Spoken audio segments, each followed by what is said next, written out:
of competition in football, rifle, and bowling.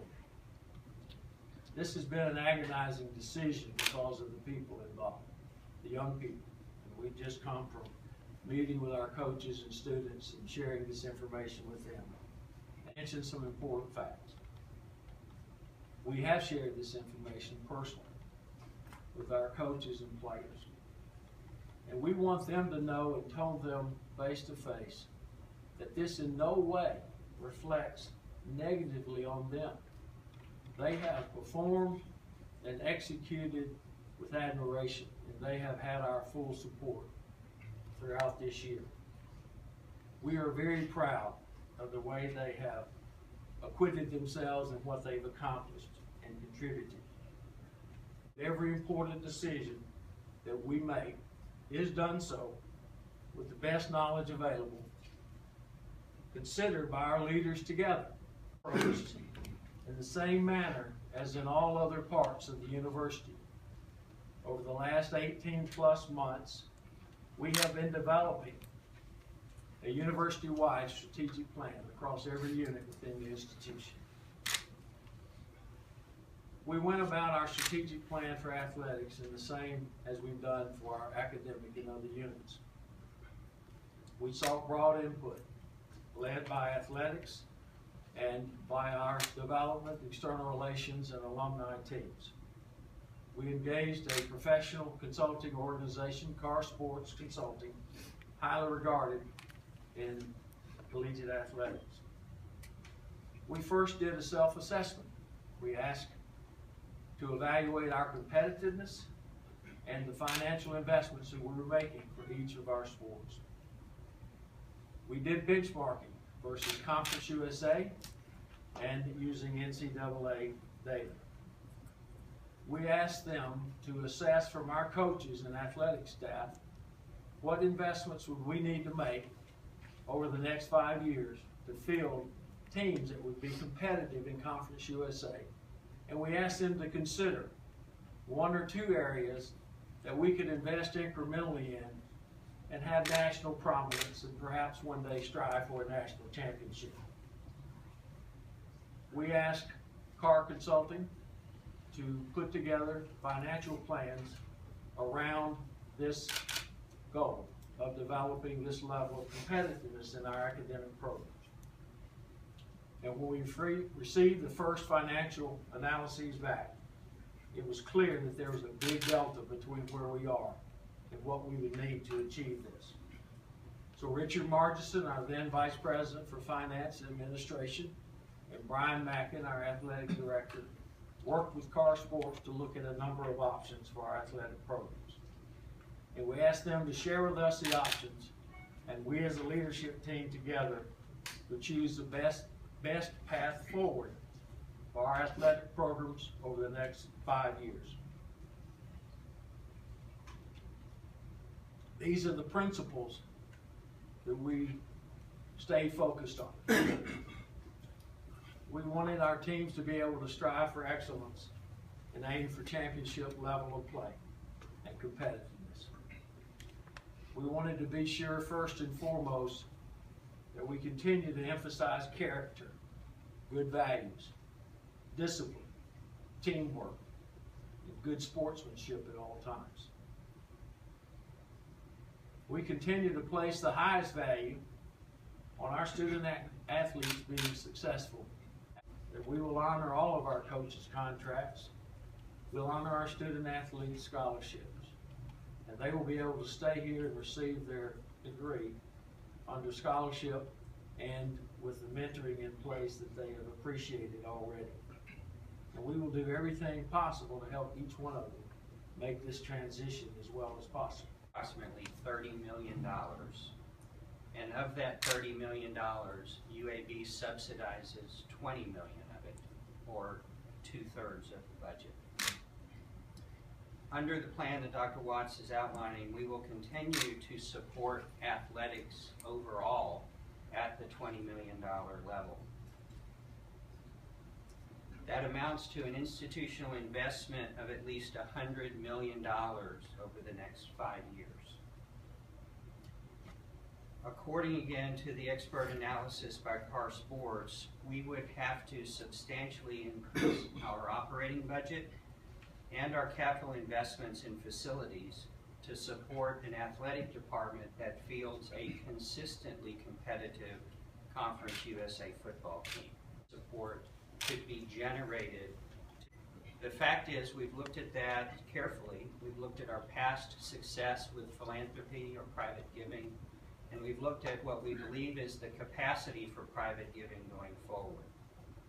To put this in perspective, philanthropic support or private gifts for UAB athletics was approximately $2 million last fiscal year. In fact, it's been right around $2 million for each of the past many years. Interestingly though, at least 20% of that figure is from UAB resources. So that's UAB is contributing philanthropically through our health system and other entities on top of the $20 million in institutional support that we provide. Competitiveness in our athletic programs, including football. With the changing NCAA landscape, we expected there to be a need for further support and investment.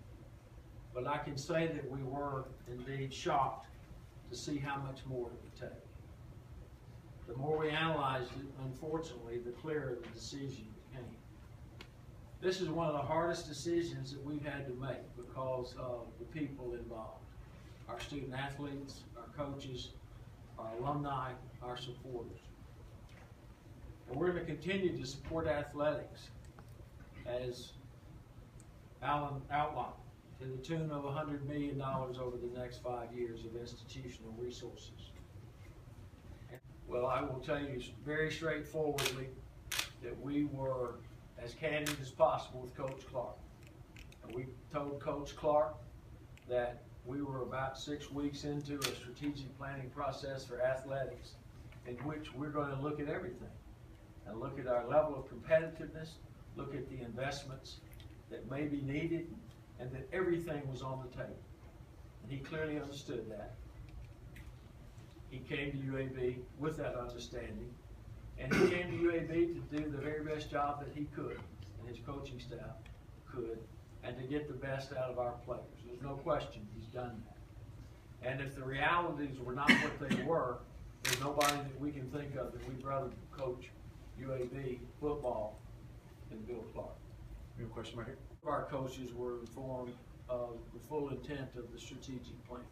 And we asked them to only give realistic needs, not pie in the sky, not anything that's something that's out of the ordinary. And each of our coaches did that and worked under the leadership of Brian Mackin, our athletic director, to try to define the realistic needs, not something that's, we're not trying to compete necessarily for the national championship in any of these areas at the current time. Now, we do have aspirations for the future, and we're not going to lower our athletic budget. This was never the intent, and the outcome is different than we expected.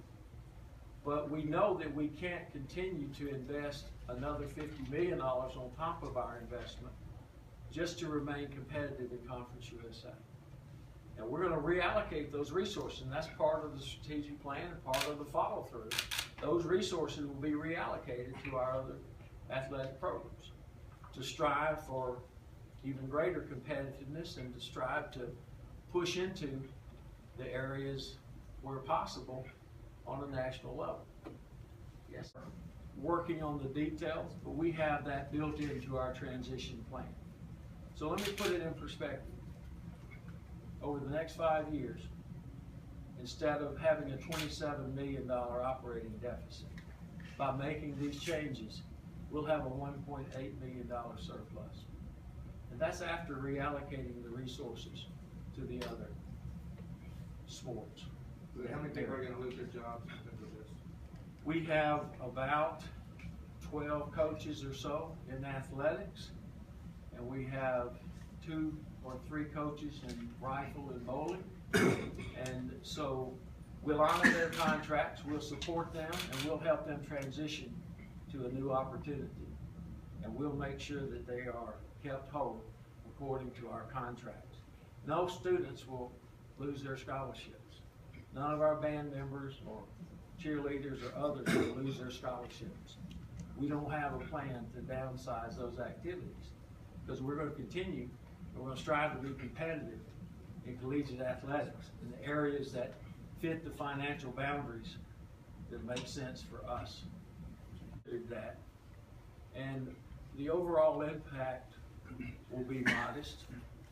And our undergraduates have different backgrounds. And we have an urban campus, we have a vibrant undergraduate community. But attendance at football games has not been a major part of their activities. And we have had, unfortunately, a minority of students who have come out to our football games, in spite of striving hard to try and incentivize them to do so.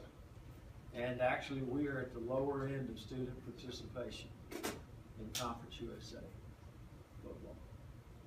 So make it very clear. The Board of Trustees have had no role in this strategic plan. This has been a strategic plan that we emphasized from the beginning would be based on objectivity and data and give us a clear path forward. That's the way we make every decision at this institution. There were some who told us to just eliminate football, suggested that we might do that when Garrett McGee quit. We were 6 weeks into this plan, and we said we don't make decisions like that. We're not going to make a unilateral decision. Perhaps it might be convenient. So we went through with this discipline process, and we know the facts, and we wanted a plan that we knew was the best plan forward and was fully defensible. We do that at every part of this institution. Are you saying were those on the Board of Trustees that suggested at that time? No, no, there were a lot of people, even people within UAB who said, we'll just quit football. And I said, and Brian said, we're not going to make decisions that way. We're going to have a discipline plan with him, this detailed, thoughtful, objective plan. Let them see the real data. Let them see the real numbers. And we've told any of them, we'll sit down and go through it in detail with you. We didn't want to release fragments. We wanted to release the whole plan. And I had a conference call with our trustees today. There are some, obviously, that disagree with this. And across every constituent, there are some. And I told everyone, wait and see it and look at it and analyze it, and you tell me if we didn't make the right decision. Now, we have $100 million of investment coming out of the ground to support our students. A $50 million new Hill Student Center that's going to be world-class. A $50 million new residence hall for freshmen. That'll open both of those this summer. We just invested $6 million in our Student Health and Wellness Center that now we have a world-class facility. So we continue to invest in our students. But for us to continue or to consider taking resources, $50 million over the next 5 years, to just sustain Conference USA competitive football, we would have to take that from our educational mission, from our research where we're underfunded by the federal government, not overfunded. Our state budget is flat. Our health system is challenged around every corner. But we're a strong institution. And let me make it clear, this is not about financial woes. This is about planning for excellence in the future in everything we do. And that is the way we approach our mission and why we've been successful, by working together, working with our community, working with our government leaders, and doing things nobody thought was possible over the last 45 years. Dr. Watts.